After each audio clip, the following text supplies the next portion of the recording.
Буксируваю вже свій автомобіль на яму, тепер всі роботи вже доступні. Все, тепер буду зливати масло, знімати поддон і все ще понизу вже можливо все зробити.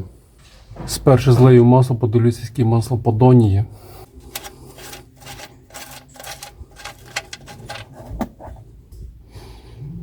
Щось трохи зливається масло з поддону. Поки стікає масло, буду відкручувати піддон. Таких 18 є болтиків.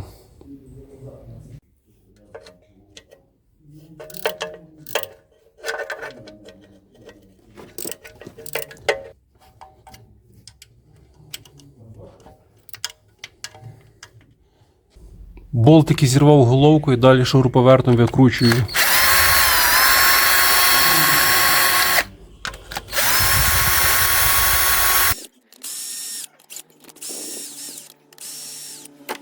Щоб зняти піддон, прийшлося викруткою так підстукати молоточком. І вже отак вже піддон відходить.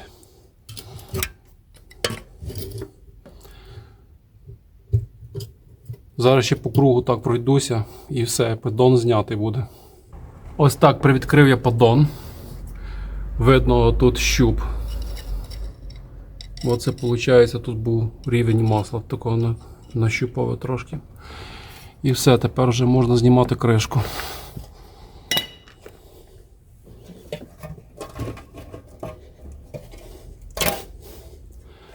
Тепер ставлю зараз на поле, буду роздивлятися, що тут є. Ось так ближче вже взяв я піддон. У піддоні нічого лишнього не видно, це вже мене радує. Тепер буду відчищати піддон, промивати, повністю зачищу, щоб можна було потім нанести герметиком і вже ставити на місце.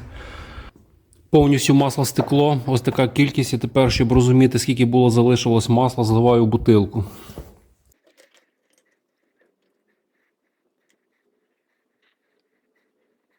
Злилася ось така 2-літрова бутилка. Тепер ще одну бутилочку, скільки ще буде залишка масла. Нова бутилочка 1,5-літрова.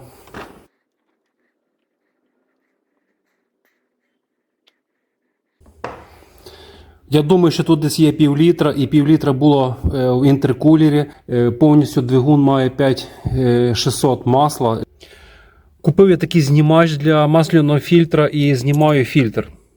Ось тут знаходиться масляний фільтр. Не дуже удобно, але зараз буду підлазити і викручувати масляний фільтр. Зовсім неудобно підлазити, але вже встановив цей ключик такий і відкручую фільтр.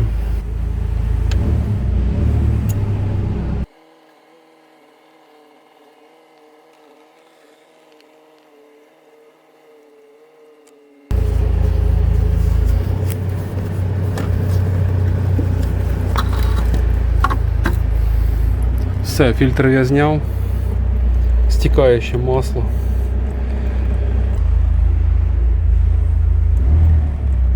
Ось так виглядає знизу двигун. Такого нічого не видно. Буду все вичищати, протирати і готувати під герметик. Промив та зачистив низ двигуна, промив все розчинником і підготовив все для нанесення герметика. Піддон також готовий вже для нанесення герметика, все відчищено, все промито розчинником. Купив я такий герметик для нанесення на піддон.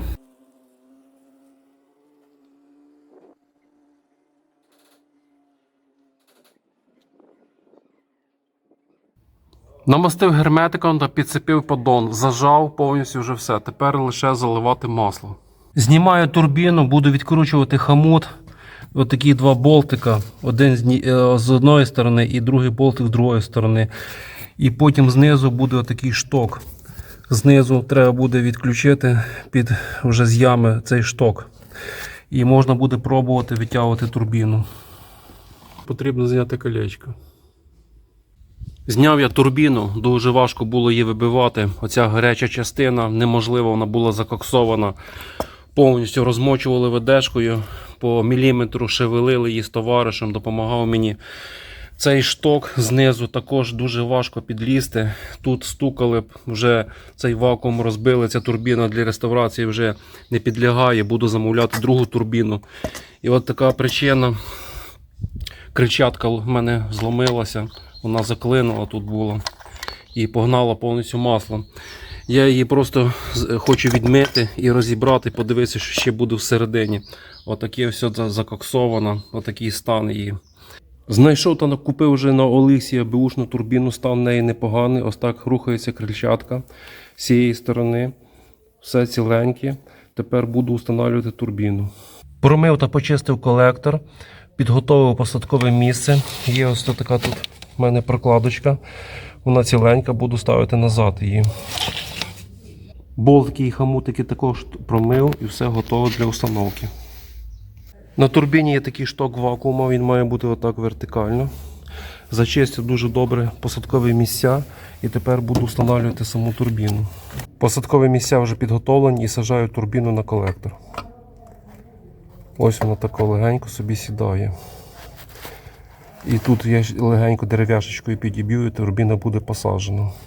Знизу треба буде підцепити шток до колектора і зафіксувати кільцем фіксуючим.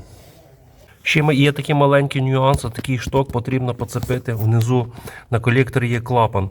Для цього я беру і на вакуум надів, підцепив я компресор. І зараз включаю, і цей шток відвільниться трошки.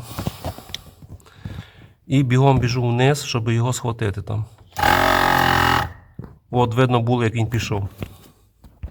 Установив шток я на своє місце. І для фіксації потрібна така скобочка. Зараз ще потрібно вставити її там. Розпочав я вже збирати двигун свого автомобіля. В попередньому відео є, як я розбирав, знімав проводку. Проводку я назад все установив, все підключив, всі фішки сіли на свої місця. Перепутати там нічого неможливо, тому що свої фішки мають своє посадкове місце. Установив турбіну, установив повітряний фільтр, установив патрубки. І ще хочу подивитися, що з ремнем ГРМ, перевірити ремень ГРМ. Зараз буду відкручувати подушку. Тут є два болта тут і два болта тут.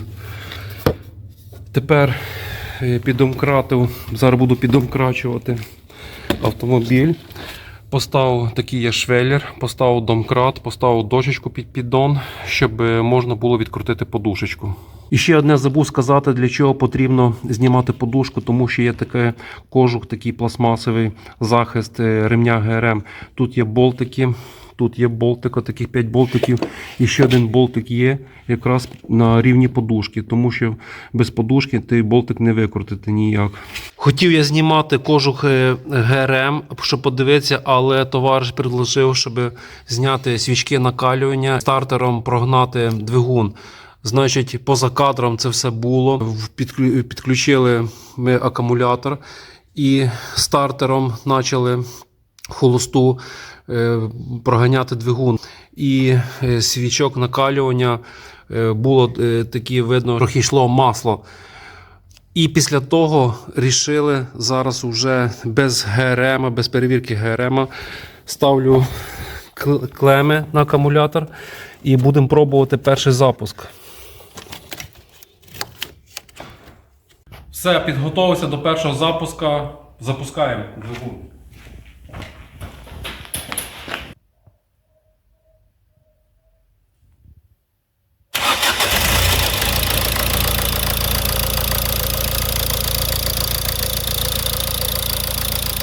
Маніпуляція свічками дала свій результат. Двигун запустився дуже чітко, все тихо працює.